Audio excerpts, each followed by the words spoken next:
and welcome to Women Positively Aging, the podcast for women in midlife and older who want to live well for longer. I'm your host, Barbara Bray, registered nutritionist in the UK and PhD researcher in healthy aging diets at Queen's University Belfast. I'm looking forward to guiding you through this series where we learn from the experts in the latest science, as well as people with lived experience about the things that we can do to live well for longer.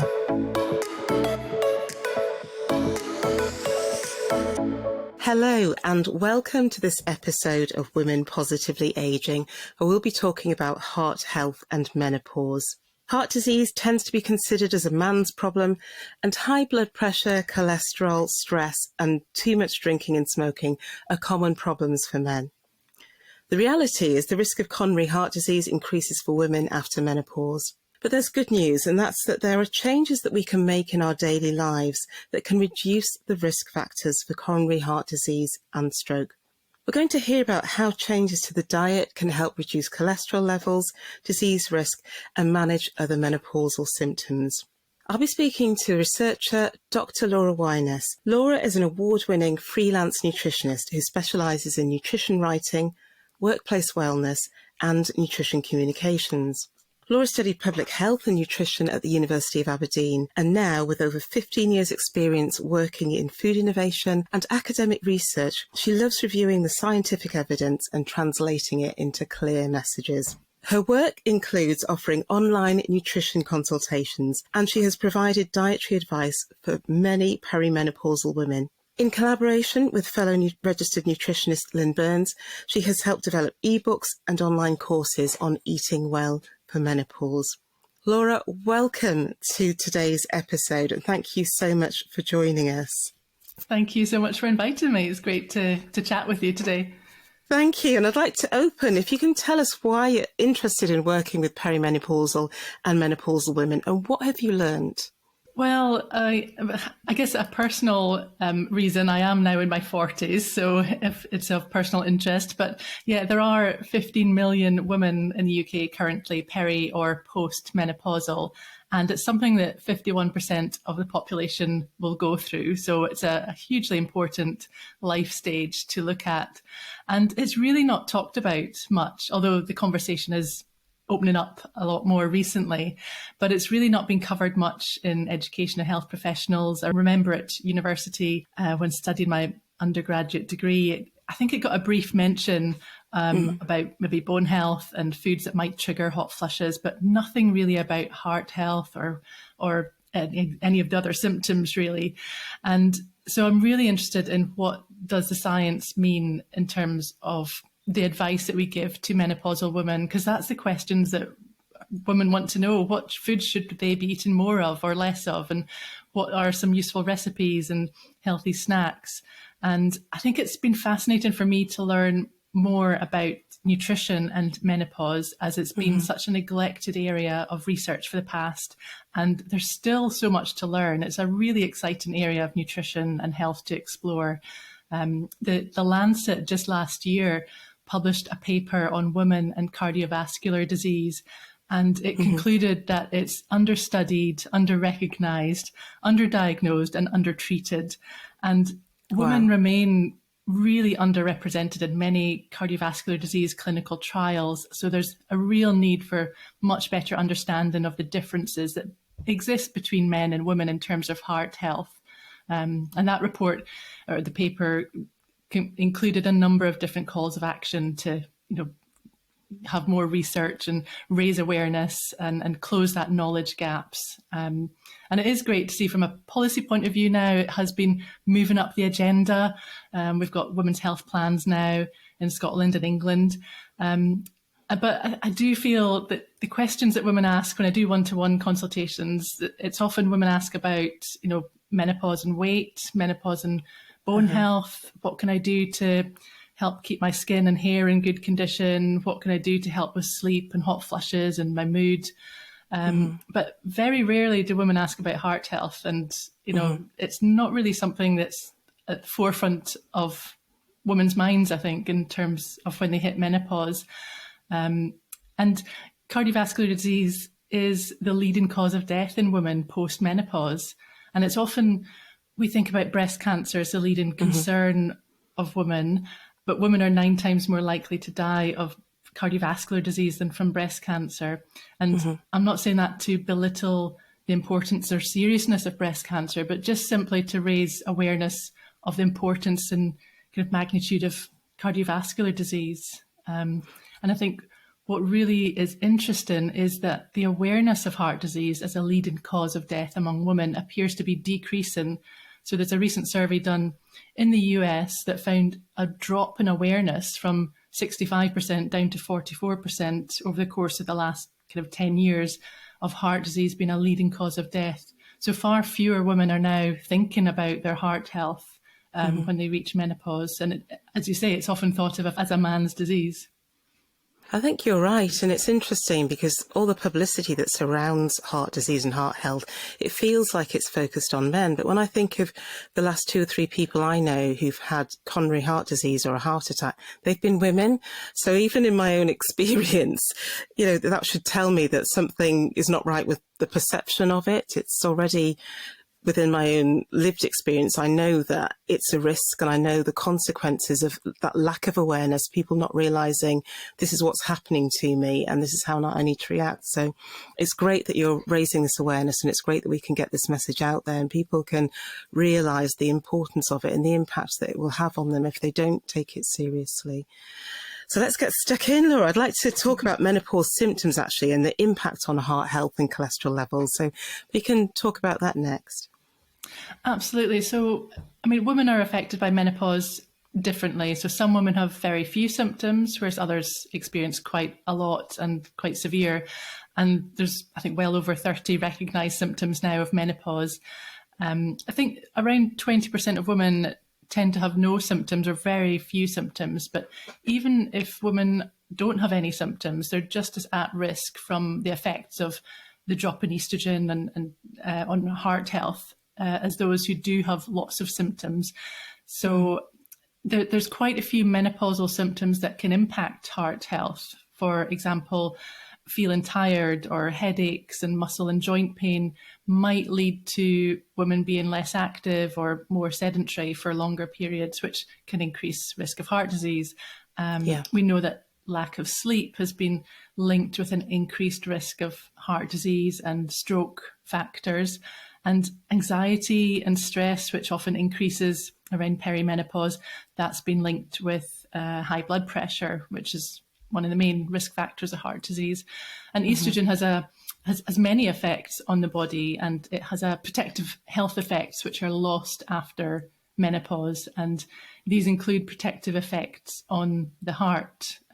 So there's a couple of ways that estrogen protects the heart. And these include things like changes to the body shape and body composition, blood pressure and cholesterol levels. So these are all kind of key areas. Thanks for that, Laura. And I just wanted to mention that we're recording this in October, which is Cholesterol Awareness Month. Can you tell us a bit more about estrogen and its impact on cholesterol? Yeah, sure. So we know that estrogen helps control cholesterol levels and reduces the risk of fatty plaques building up inside the artery walls. So the decrease in estrogen around menopause is linked with an increase in total cholesterol, mainly due to an increase in LDL cholesterol, which is considered the bad type of cholesterol. So yeah, there's a lot going on around menopause. And these are things that we notice, isn't it? So when you talk to other menopausal women or women in perimenopause, body shape is one of the first things that we see. It's that middle ground. You know, obviously I've had the podcast episode on belly fat, and that's one of the things that was really popular. People just wanted to know, why is this happening to me and why can't I control it? But actually it's related to estrogen levels. Absolutely. It was a really good episode actually with Margaret Ashwell explaining everything about body shape and essential obesity. But yeah, I mean, the drop in estrogen does make us store more fat around our waist, and the rate that we gain body fat increases as well. Estrogen kind of basically increases the storage of that peripheral fat, so mainly around the bum and the thigh region, while the male hormones, the androgens, increase accumulation of visceral abdominal fat, so fat around the middle and around the organs, including the heart. So the drop in estrogen, or as estrogen drops, you may find your body shape changes from a pear towards an apple shape. And unfortunately, and studies show that postmenopausal women have a higher body fat percentage and a larger waist circumference in general than pre-menopausal women. So there is a bit of a change in shape. And with body composition as well, that can change as well. So after the age of around 40, our muscle mass starts to decline at a rate of about 1% each year. But this decline speeds up around the menopause transition and up to about 2 years after you hit menopause, before again continuing to decrease at a more steadier rate with aging. But that decline in muscle mass leads to a decline in your basal metabolic rate. So that's the rate that your body needs to just function when you're absolutely doing nothing, when you're just lying there. Your body still needs energy to breathe and digest and everything. But with a reduced basal metabolic rate, that makes it a lot easier to gain weight. And women tend to gain about 2 to 3 kilograms over the course of the menopausal transition. There's a wide variation on that, but that, along with the change in body shape, may make it feel like you're gaining weight or gaining more weight than you actually are. But it's important, I would say, to support your muscle mass, because your heart is a muscle after all, by making sure you get enough protein in your diet and spacing it throughout the day as well. That's really important, to have kind of protein at every meal. Okay, so we'll come on to talk a bit more about diet and its impacts. But before we do that, can we talk about blood pressure and cholesterol, which are also quite important? Yeah, so these are the kind of main risk factors, if you like, for heart health or heart disease. So blood pressure, we know, increases with age and is a risk factor for heart disease. And estrogen helps relax and widen blood vessels, so blood can flow a lot more easily. It's not completely clear if the decrease in estrogen around menopause directly impacts blood pressure, or if blood pressure is more indirectly affected by some of the other symptoms women might have during menopause, such as anxiety or poor sleep or reduced activity that might occur around about this time. There's generally very few notable symptoms of high blood pressure, so I'd say it's definitely important to keep a check on your blood pressure around menopause. And also cholesterol levels, again, no real notable symptoms of having high cholesterol, so definitely keep a check on that. And I think cholesterol is something I hadn't really appreciated until once I started looking into this a bit more, the impact menopause has on cholesterol levels. So cardiovascular disease tends to occur in women a bit later on in life than in men. So up to around the age of 45, more men than women have raised cholesterol. However, after this age, it seems that there's a switch, and far more women than men tend to have raised cholesterol. And studies show there's often a sharp increase in cholesterol levels during the year around when women have their final menstrual period. So around that menopause time, your cholesterol levels can increase quite sharply. So 66% of women, 2 in every 3 women aged between 55 and 64 have high cholesterol in the UK. Wow. So there's quite a huge amount, and probably a lot of those women are maybe not aware of it. So it is something to keep a check on. That's really helpful. We'll remind people of that at the end of the episodes. They've got their go-to, their list of things to do when they finish listening. And now I'd like to talk about foods and nutrients. So can we touch on what we can do to help reduce our cholesterol levels, but also improve our diet quality as we head into menopause? Absolutely. So a heart healthy diet would be, I would say, a plant-rich Mediterranean style of diet. There's also a diet called the DASH diet, which is very focused on reducing salt in our diet. And the portfolio diet is another example. But basically, these are all heart healthy diets that follow the same kind of principles. So they have lots of kind of whole grains, lots of fruits and vegetables and pulses and legumes, nuts and healthy fats and oily fish, and they're low in saturated fat. And it's well established that saturated fat intakes are linearly correlated to serum cholesterol levels, and in particular helping, or if you reduce your saturated fat, it really helps lower the LDL, or the bad cholesterol. So if you can replace saturated fats in your diet with healthier unsaturated fats and more complex carbohydrates, that's really important for heart health. But yeah, plenty whole grains and fibrous foods, and not too much salt as well is a general kind of heart healthy diet. And one of the diets I kind of recommend for more practical reasons is the UCLP, which is the Ultimate Cholesterol Lowering Plan.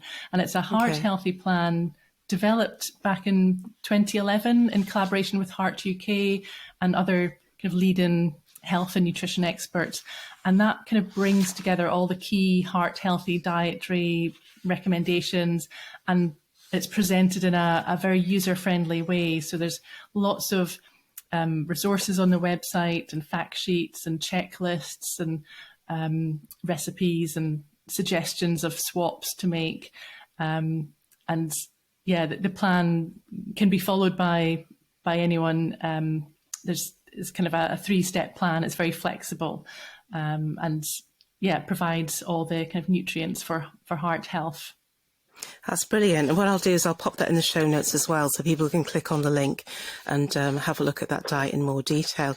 So it's great that we talked about the nutrients in particular, but what I'd really like to delve into is what does that look like in terms of food? So if you've got your shopping list and you want to have, say, your top 5 things on your shopping list, what would you put? So thinking about reducing saturated fat, I would choose healthier fats. So things like nuts and seeds would definitely be on my shopping list, and healthy oils like olive oil and rapeseed oil, and oily fish as well. So including an oily fish once a week. So that provides omega-3, which helps contribute to good heart function, and lots of other heart healthy vitamins and minerals. So yeah, there'd be oily fish on there as well. And we did touch on that actually in the brain health episode. So we had a really good chat about mackerel and sardines. So obviously Scotland for mackerel and Cornwall for its sardines. It's keeping it in the UK, but obviously you can have oily fish from other countries too. Absolutely. And in terms of whole grains, what whole grains would you recommend? Yeah, well, for whole grains, oats are great. So again, coming from Scotland, I'd definitely big up the oats. And yeah, oats and barley actually are really useful food in terms of heart health, because they have a specific type of fibre called beta-glucans. Yeah. And this fibre can help lower cholesterol levels. So yeah, having porridge or any oat-based cereals or oat cakes, or a barley broth, or adding barley to stew, yeah, that would be really useful for helping lower cholesterol and promoting heart health. So oats would definitely be on my shopping list. I buy them in massive bags. I love oats, can't get enough of them. And something that I've touched on recently, and probably because I heard it in one of your talks last year, is foods fortified with plant stanols and sterols. So I've been scouring the supermarkets near me for anything that's got that on the label. Anything in particular you can recommend, or is anything with that label okay to have? Yeah, so plant stanols and sterols are really useful. If you do have high cholesterol, then these fortified products can be really useful to help reduce cholesterol. So you get different types of products that have been fortified with plant stanols and sterols, like spreads or the little shot drinks or yogurts.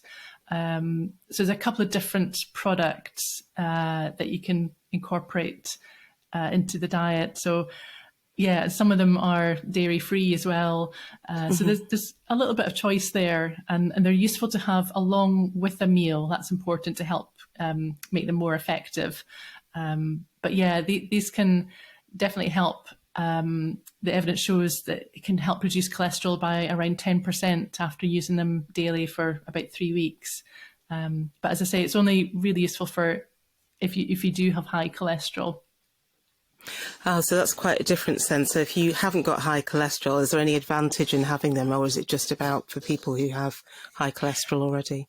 It's really just about, if you know you've high cholesterol, then yeah, these would definitely be good to have on your shopping list and to include. But yeah, if the other foods as well, I mean, they all add a heart health benefit. So having nuts and seeds and the oats and barley and soya foods as well are really good. They're a really good high quality protein, but the soya protein seems to help lower the LDL cholesterol in particular. So it's a good plant protein to include. And also there's evidence to show that adding soya to your diet might help with the hot flushes. So it might help reduce frequency and severity of hot flushes if you add a couple of portions of soya a day. So it's a good one for heart health and for hot flushes. And that's really helpful. But the thing that always makes me smile is when you see people cramming these things into their supermarket trolley, and then you see they've got a couple of bottles of wine or, you know, a bottle of vodka. It's like, okay, it's not about that cancels, you know, one thing cancels the other out. It's about making sure that it's a balanced diet, isn't it? So if you are going to go on a complete bender at the weekend, then it's probably no point buying the other stuff. Context is everything, isn't it? Yeah. Thanks for those tips on diet. What I'd like to focus on now is the other menopausal symptoms that you get, such as poor sleep and bladder issues. How can that impact heart health? Yeah, so I think poor sleep, I think, is often considered as just part of aging for many women. And we know that sleep disturbances do tend to increase with age, partly due to the decrease in melatonin. So that's a hormone involved in our sleep-wake cycle. But melatonin decreases a lot quicker around menopause. So women do tend to have more issues with sleep than men do. And estrogen and progesterone seem to be very helpful in getting a good night's sleep. So again, with the dip in these hormones around menopause, it can make having a good night's sleep quite challenging.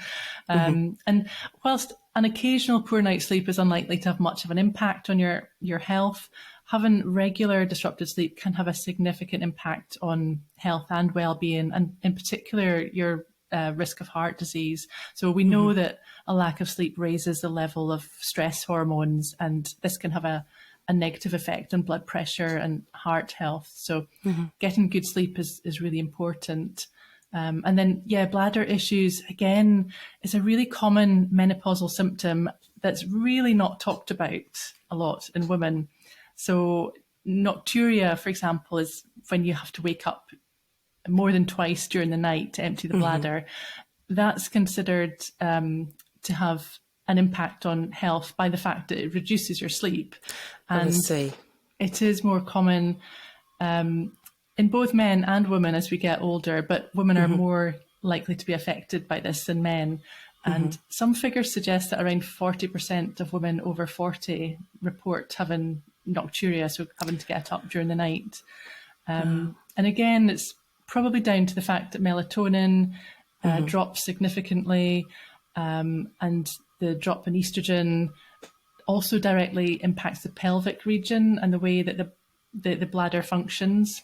So women often find the bladder a bit more controlling and demanding to be emptied a bit more. So the demands can be quite urgent. So it's not surprising that many women, I think, consciously drink less to avoid being caught short, especially if they're traveling or going out for a walk and there's no toilets nearby, or thinking about hydration, because hydration is really important for heart health as well. Yes.